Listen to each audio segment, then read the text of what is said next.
wannan rayuwar.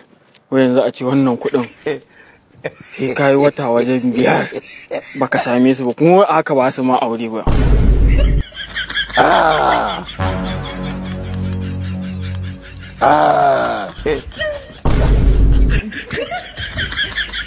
Stop!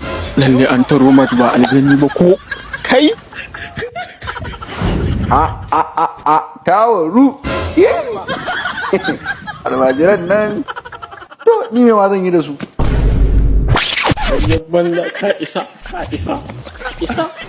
Kai biladama, baka san wa ka shaƙe ba ka san waye ni? Yali uwarka na san waye kai. Barawon banza barawon wofi. Ni ne barawon? Dan iska shege kai yanzu ka banda mutuwar zuciya da zalunci da mugunta ka rasa wanda zaka zo kai wasata. Sai talakan Najeriya wanda jikinsa yake gaya mai ka san kuɗin na wata nawa ne ban samu ba? A'a sai ka faɗa.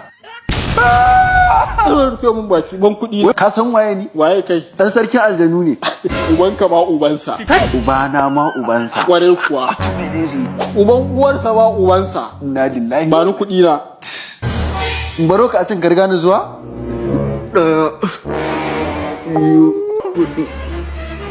Ba su cika ba. Ya? Ba su cika ba. To ubanka an cinye.